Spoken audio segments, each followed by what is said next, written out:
them the fact that they were able to just come in and punish here. So I feel like from the side of Vitality now, you need to respect these roam timings when Hantaro is no longer on the map.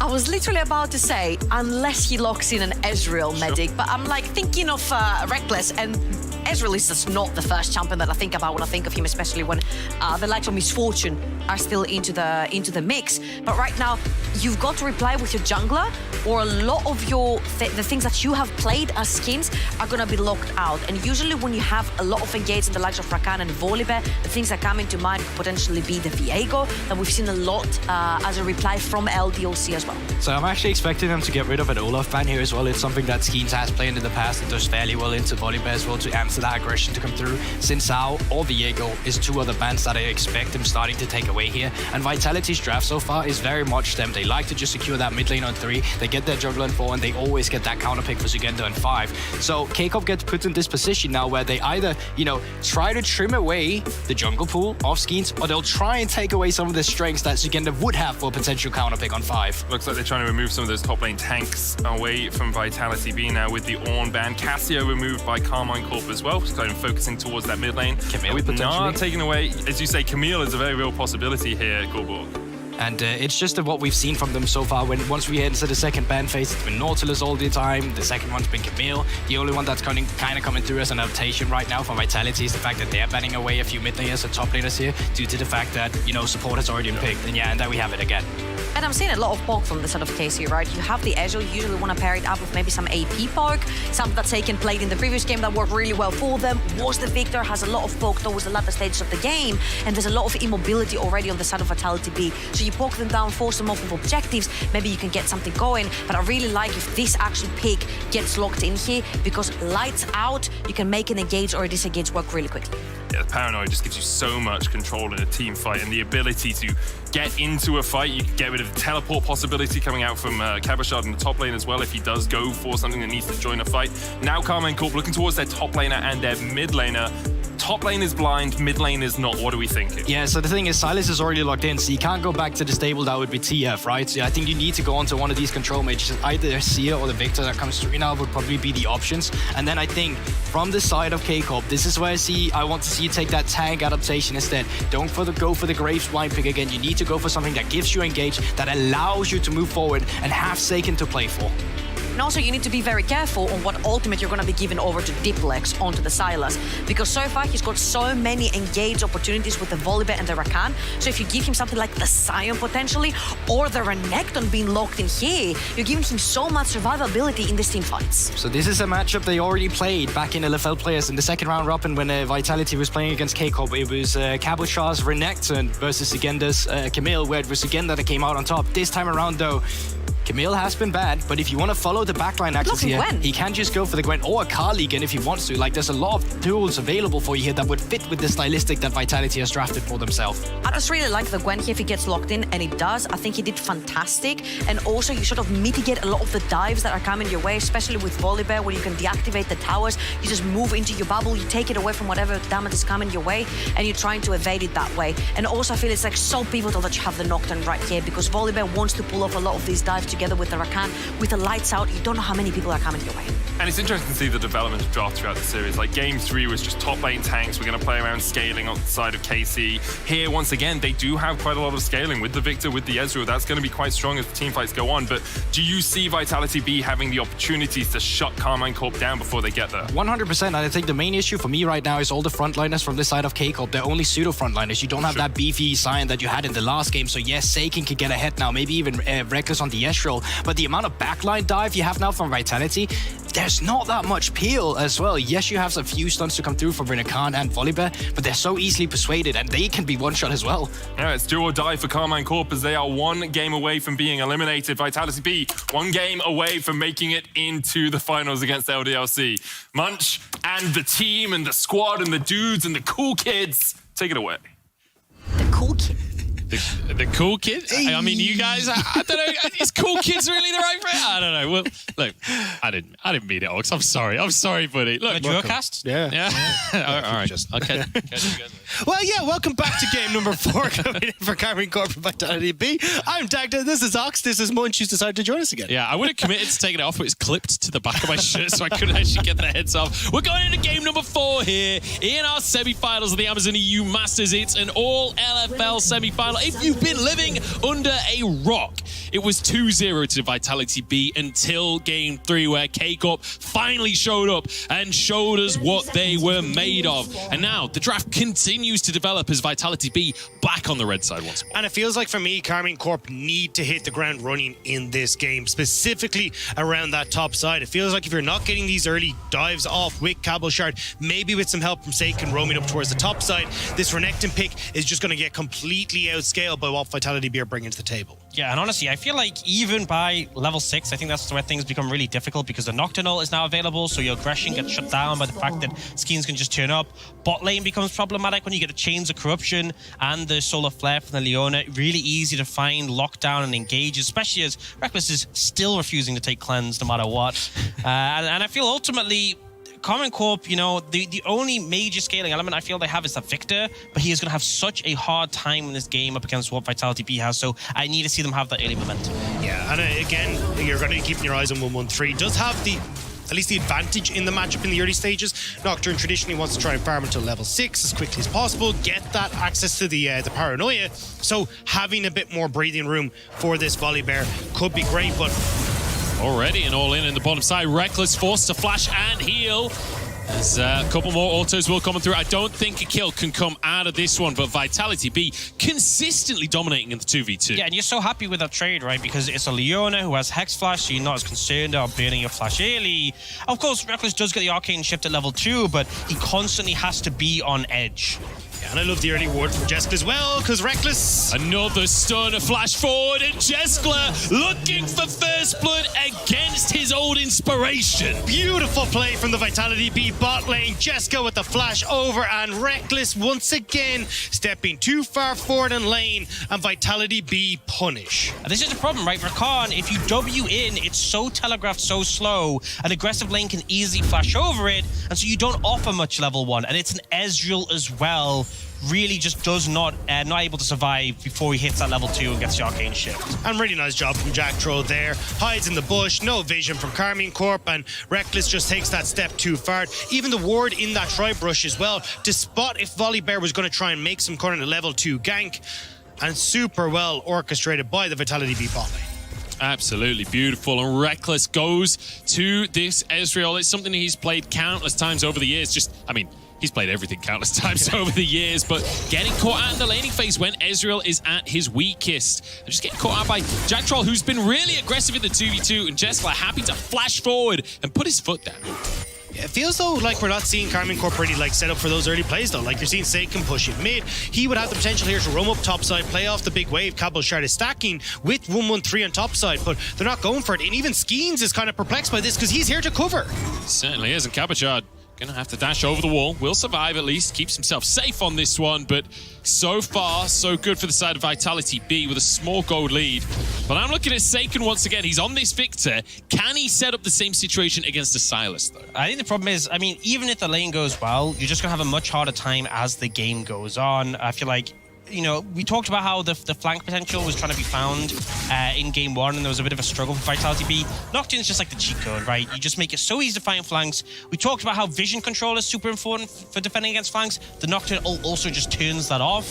It just makes it very hard to play against. So even if Seiken does get fed, there's no guarantee he'll be able to survive. And it's not only just Skeens, right? Diplex has access to a ton of ultimates that make diving really successful. You look at the quickness, you look at the Volibear ult, you look at the Renekton ult. These are all tools that are so good for a Sylas that wants to get in on the backline. Yeah, a lot of the ults are really good for Sylas, the ones that increases durability. Things that give him health, like Swain ultimate, Volibear and Renekton ultimate both give health. They make him really bulky, but they still add that extra damage, so you can't just burst through him. So a lot of great choices, and as you said, the quickness as well just means you have so much more disruption. I feel like we should talk about these top laners a little bit as well, because Cabochard going with the Renekton, which I think is a controversial pick in the League of Legends community.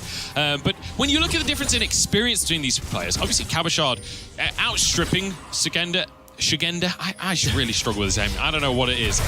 In terms of that sheer experience, it's got a bit of an invade from Jesco and Jack Troll. I'm going to cut my thought off because the AD carry and support are invading onto 1-1-3 here. Now moving mid lane to punish Seiken as well. This is some creative bot laning from Jesco and Jack Troll. I mean, just trying to see if they can make the most work. But look, Jessica and Jack Troll haven't quite been able to find the CS lead, as you were saying. 34 CS there for Reckless. And even with that early kill going across, at least you're seeing Reckless and Hantera kind of riding the shift a little bit with the way that this early lane has gone post that kill. I think, you know, as of now, the fact that even at gold, nothing's really happened for 1-1-3. At level 6, he's going to get that spike, right? Obviously, you can orchestrate dives quite easily with it. But I just feel like the tools Vitality.Bee get are more significant, especially if they want to make a play on the bot side when they have all the setup. If they want to go for a dragon as well, they have everything available. Skeens is resetting. Oh, actually, he's going to stop that. We're going to have a 2v2 on the top side. Shigenda, low on HP, or low on mana, sorry, on this one. Does have one last stack of the needlework, but with both junglers here, you expect this to be deterred ultimately. And, or maybe not. But these are the plays I need to see with Seiken. Seiken now roaming up, but the wave will probably be dead by the time he gets there. We'll have to see. Tara not winning out that trade, but actually Ignite going to be dropped onto Jack Troll. Shigenda pushed away, separated from his jungler, and his Skeens defending the tower, clearing the ways. Diplex moves over as well as Seiken. We've got a 3v3 on our hands, but Shigenda's so low on HP and mana.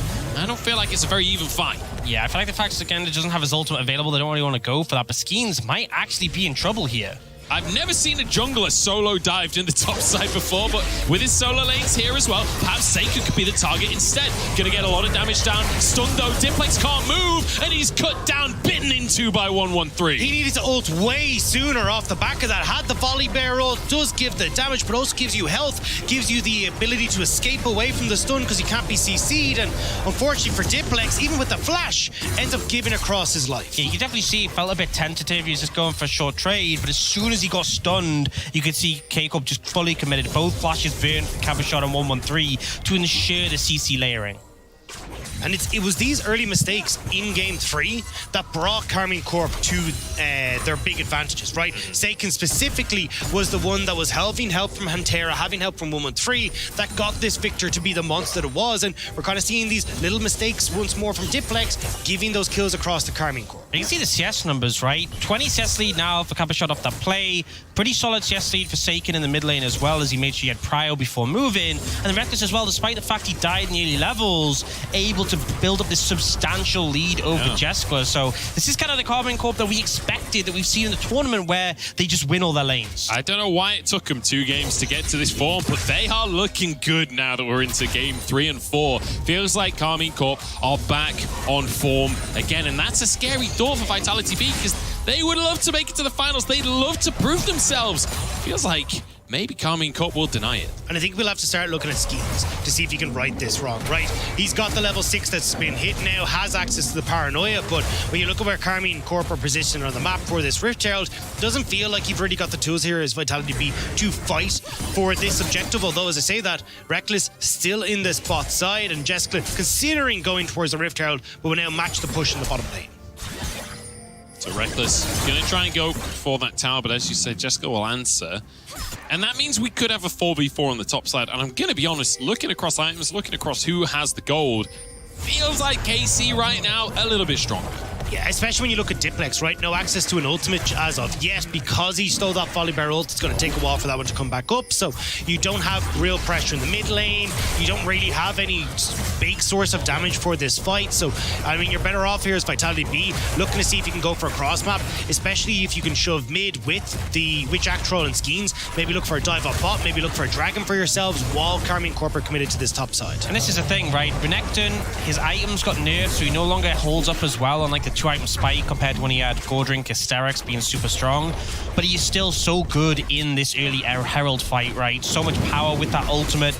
Don't really want to tango. They will take the dragon on the other side though, so it's definitely, you know, balancing things out, and Jessica getting to farm up a bit in the bot lane, so it's not horrific. And I think Vitality.Bee made the right call ultimately not to fight the Herald. even getting the reset here for Diplex as well means that now he can match the lost chapter. So he's going to have a little bit of an easier time in this mid lane. So overall, I think Vitality.Bee playing it smart and kind of playing towards what their win conditions are, right? We talked about how they want to try and play off of like Jeskla hitting his 2 items, Diplex as well, getting access to this Everfrost and maybe a Shadow Flame. Like, this is where you're kind of looking for Vitality.Bee to see if they can fight against Karmine Corp and look for that backline access, particularly onto vulnerable members like Seiken. I think one of the interesting things in this game as well, since it has been a fairly quiet one, the top laners, both on carries, both on picks that they can really influence the mid game on, we might see a bit of action as we see Jack Troll and Skeens moving in as well. But Cabochard, remember, he spent the majority of his storied career on Vitality, and now they want to show him that he's no longer welcome, but he gets the sustain, gets the healing. Ignite is there, the slither snip, and Jack Troll finishes the job. But this is such a risky play when the enemy team has Herald, because this gives them...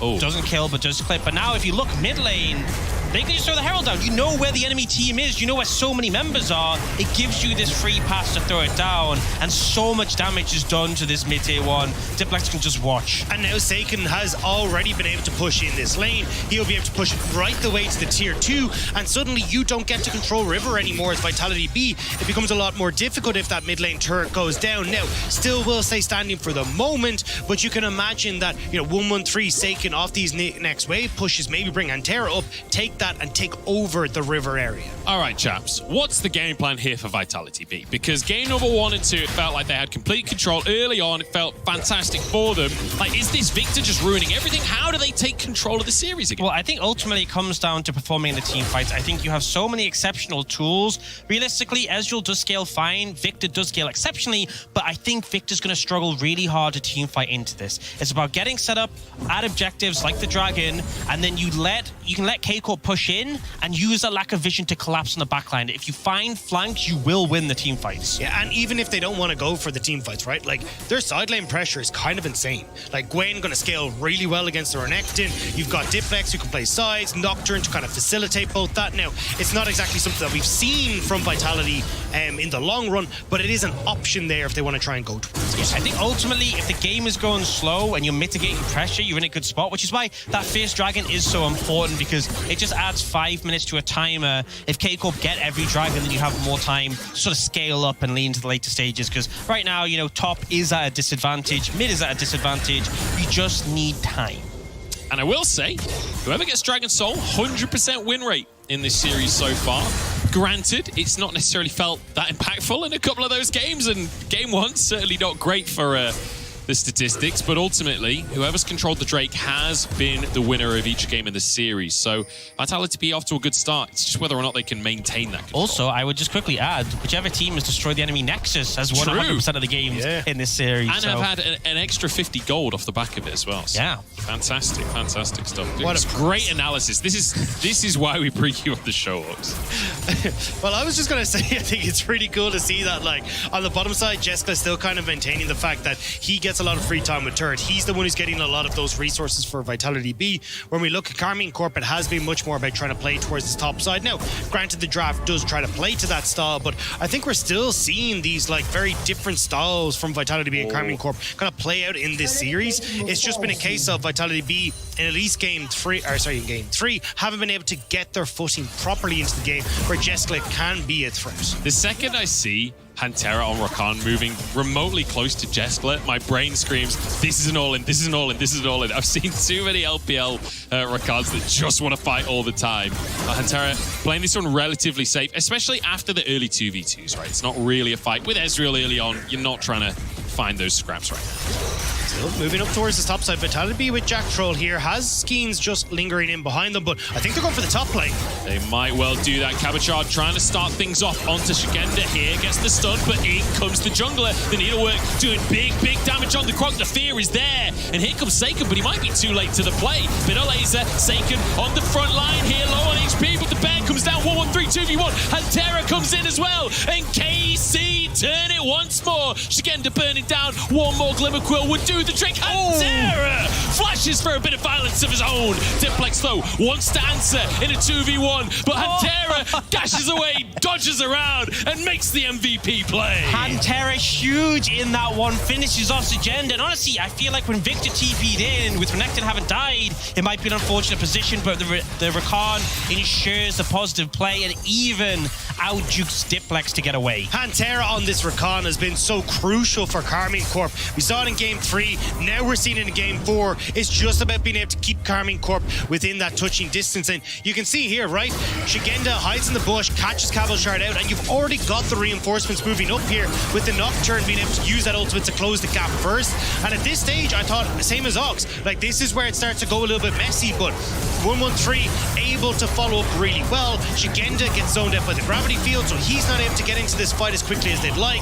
And then Pantera just being able to get up here that little bit quicker means that they're able to turn this one back as well. That combo between the Chaos Storm from the Victor and 113 dropping everything as well did so much damage. And that final dodge at the end, hands Terra, am I right? With the little dash at the last second. That's going to be a Drake, though. Taken for K-Corp off the back of the place on the top side. And it has to be said, 113, easily the best game of his series so far today, right? Feels like he's got his volley bear, he's in a good matchup, and he is loving life. And I think that's why we've kind of been looking at like the strength of these junglers, but here we go. Saken's in trouble, the fear finally comes on through, but actually it's Skeens that just gets destroyed by the Chaos Storm. Cabochard roamed down as well, and it's 2 on the board as Cabochard gets a bit of credit for himself. And Cabochard now wanting a bit of revenge against his own August Seeds. Again, a brilliant turnaround for Karmine Corp in the mid lane. Every time they seem to look sideways at Seiken. Pantera's there, the cavalry's there, and it just feels like you're not respecting the fact that Dragon has just gone over, there's going to be multiple people in the vicinity, and they get caught out by it. It feels so overforced. And, you know, we were saying that it felt like Vitality.Bee didn't need to be so desperate, but you know there's so many members of K-Corp there. Cabochard has moved down, the rest are shadowing. If you don't immediately kill the Victor, you're going to lose out on the trade, and the fact that they didn't get him at all is just devastating. Now you get the Dragon, now you get the kills, you get the Rift Herald for 113. Now Karmine Corp can start to get that ball rolling, which is what we wanted from them, right? Get Seiken to a position where he's going to be really comfortable. Well, he's well on his way there. Cabochard as well, 1, 2, and 2. Hasn't had the best starts, but has an advantage over Shigenda, which denies a lot of Shigenda on that side lane pressure, provides a little bit of that bulky front line you need.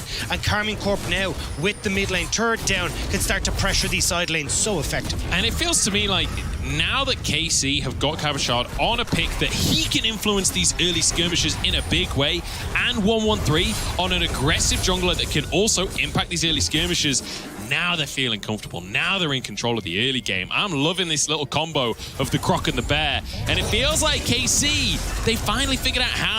Jack Troll goes in, and it's now starting to cause major issues. I will say, though, just seeing that trade there between Shigenda and Cabochard, we're starting to see some of the issues in the side lane. The fact that the Gwen, despite being a little bit down in terms of items, not too much, but still just absolutely decimated him in that short trade, does make me worry. If Vitality.Bee can enable the side lanes and not give up too much from these pushes K-Corp are making, that is definitely an opportunity in this game. Yeah, and honestly, I think that's Vitality.Bee's best way into this game. I think you've got too big for Seiken's like getting too big at this stage. Nearly the Rabbit on deck cap completed once more. I honestly think your best way to try and play this out is, as Ox is saying, through sides, enable Skeens to approach both Shigenda and Diplex from the mid lane. And honestly, when you've got a poke Varus, you should be able to get priority over this mid lane relatively easy. If they could get this mid lane turret down, that would just be the cherry on top for Vitality.Bee. Honestly, I think this is a big issue, is the mid-tier 1 still being up and available, because it just means Seiken can position, clear out waves consistently, or you, in this situation, have Reckless there, and it's so hard to dive because he's never really overextended. And if you're diving under the tower, it just makes things so uncomfortable. You can't push into the enemy jungle as deep. And in an ideal world, you get those out of towers. You have, say, Shigenda pushing the bot lane, and then he can rotate up and end up behind them. But it's not possible with that tier 1 there. And I think that's why your best bet here for Vitality.Bee is actually trade Dragon for like tower pressure. Make sure that you're able to actually get some presence on the map. You can already see it looks like Skeens is considering that, at least playing up towards this top side. They may just give this second Dragon to Karmine Corp so they can set up the map properly to play through that style. Herald down in the bottom side here. Seiken will be able to finish the tower off alongside that. Forces priority. Jeskler charmed up, knocked up, taken down, and Reckless says he's still the granddaddy of AD carry. It's a pick in the mid lane. It's a tower in the bottom lane. And it's surely a guaranteed Drake. I mean, there's just nobody here to try and defend against it, and Karmine Corp are absolutely running away with this. Dragon will go their way when it spawns. You've got tier 2 now going their direction, and Shigenda, he's had to reset because he just doesn't have the pressure that he needs topside to make the play happen. I mean, the goal lead is becoming such a massive issue here. Now, they are looking. Here we go, pick onto Seiken potentially. They tried it in the mid lane and it didn't work. They're trying it bot and it just doesn't work. Corp denying everything Vitality try. And it just feels a desperation play, right? They have teleport up for both their solo laners, but no wards behind, no setup. I think if that same play happened, but there was more people to follow up, maybe it works, but that just had no attention. You saw as soon as Skeens realized, he just flashes out, but he's already dead. It just, again, is kind of Ox saying, like, overextensions, committing to these fights. Like, there's nobody there to really follow up, but Skeen's Diplex has already been zoned out by 113. It just feels like Vitality.Bee have now got themselves kind of choked up and not really in a position where they can fight. Like, you see it here, right? Diplex is on the side, and Terra's there, 113 is there. So when they even go for this, how do you follow up? Like, even if you don't get the TP in, it just feels like it's so hard to follow up on this engage, and now it's just giving more gold, more opportunities for Karmine Corp to close this one. And you even had Reckless joining at the end, right? Jeskler still dead at that point. There was just no hope, and I think when you see it from that perspective, you realize that they just never should have made the play in the first place, but you can feel they know the game is out of their control and it's slipping further and further away. I feel like the entire game plan for KC over the last couple of minutes has been like, Seiken, look juicy, bait him in, and we'll turn the play around. And now he's got a stopwatch. So you thought it was hard to kill him before. It's only getting worse. And I gotta say, I've been so impressed with Hantera on this Rakan. Both games now that we've seen it, it has been crucial to Karmine Corp's game plan, right? Turning around every play, Vitality.Bee has essentially tried to make those far in both the games. He's great at engage, he's great at counter engage. Like, he has been playing an absolute stormer in these two games. And it's such a difference from the first two games, having him on Braum. Yeah. Like, the agency that a Rakan has compared to a Braum is night and day. And as much as obviously there's tons of utility from the Braum, this has enabled him, and I feel like that's the thing. He's actively doing things rather than relying on his team to stack his passive. Certainly been able to have an impact, and I feel like him and Reckless on the Ezreal, right? They're so mobile. We saw the pick onto Jeskler in the mid lane. I mean, Jeskler was a full screen away from them when the play started, but Hantera can close that gap on the Rakan, and Reckless more than capable of closing the gap as well, following up on his supports engage. Jack Troll tries to find an engage of his own, but misses onto 113, and I don't think they would have the damage even if they found the stuns there. I mean, 113 can hop out with flash, he's got ult, but now you're given a ton of positioning to Karmine Corp on this top side, especially with the wave already being pushed in by Seiken. Now you got to take the long way around as Vitality.Bee toward this tier 2 that Karmine Corp are pushing in. Karmine Corp are just playing the map so much better than Vitality.Bee right now. I will say, we're kind of seeing a bit of an opposite game to what we saw in game number 1 of the series. So, in about 10 minutes time, it would be only polite for K-Corp to set the Baron up, walk away when it's on 1000 HP, give that one over to Skeens as a little generous gift, and then we'll dance around the Elder Dragon for about 12 minutes. I think that's on the menu. And then Vitality.Bee give the game back. Yeah, of course. I mean, it'd be gentleman's rude agreement. not to, yeah. We all recall together, shake hands, pass over Christmas gifts. We'll have to see. I've got a feeling K-Corp aren't going to be on the same page as me on that one. I mean, they look out for blood. This is the Karmine Corp that I think everyone was hoping and expecting to see coming into the series. Why everyone was expecting this series to be so close. And finally, we're seeing early game jungle pressure. Hantera on a playmaker. And Seiken popping off. Jack Troll forced to flash, will get out with his life, but it's another summoner burnt as 113 just denying any semblance of vision. Remember, still has his flash and his ultimate.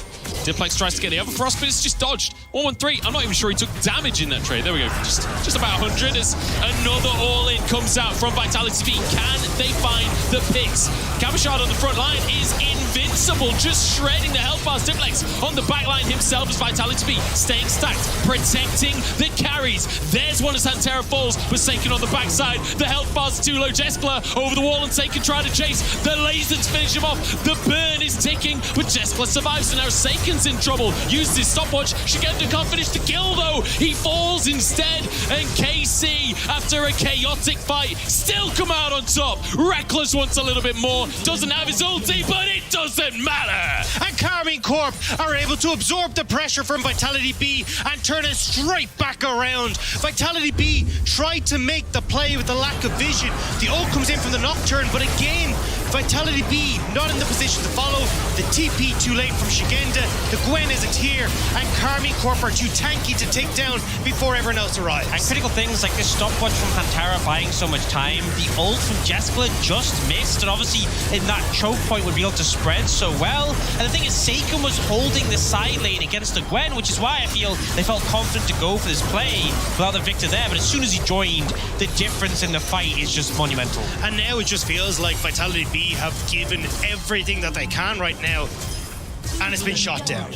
Karmine Corp have been doing such a good job of keeping everything in check. 17 seconds now until the next dragon, and you've kind of thrown everything in the kitchen sink at Karmine Corp, and now you've got to try and find that play again to stop the dragon stack. I think the problem is, right, Renekton and Volibear, two champions where if you're behind, they feel almost useless. If you're ahead, they are so hard to deal with. And if they get more Mountain Dragons and a Mountain Soul, that really makes up for how we said these champions don't necessarily scale as well, like Sion in the late game as a frontliner. On top of that, a Mountain Soul, when you want to dive backliners, having that extra shielding for Seiken and Reckless makes such a massive difference, and they are now one dragon away. It's not even just the fact you get the shields, right? Seiken now with the Zhonya's is going to buy all the time he really needs, because you've got the CC from the front line, from Terra to keep him in check. If you get onto Reckless, that still may not be enough because he's got the Arcane Shift. And honestly, it's been uncoordinated from Vitality.Bee. They haven't actually been able to have Diplex in a position to follow up with Skeens, to have support for this Nocturne, and Karmine Corp have been doing a great job of kind of pushing back against that. They're just going to muscle in the mid lane here, and that'll be one inhib tower taken. Cabochard pushing in the bottom side at the same time. Remember, they still have that Baron in their pockets. And that's just going to be the mid lane inhib cranked open. No defense whatsoever from Vitality. They cannot contest. They're almost 10,000 gold down. And with this extra tower or two, that might become a reality. That'll be two inhibs taken. And at this point, you got to believe that KC, after everything in this series, might just push us to 5. They might just keep us going because Jack Troll is down and Cabochard ain't stopping yet. It's the LPL special. We've had those reverse sweeps, and Karmine Corp are looking to see if they can do it as well. Do you hear the noise, boys? Because I certainly do. I hear the blue wall coming down on top of Vitality.Bee like a ton of bricks. The damage is there. Cabochard in the back line as Diplex tries to peel, tries to escape, but he doesn't have anything in the tank. K-Corp, your back-to-back Amazon EU Masters champions, will push us to 5 games. They'll keep themselves in this series, and they will keep their hopes alive. What a comeback from this team. I mean, game 1 was very messy, but after game 2, Vitality.Bee just looked so much better, and they've been able to bounce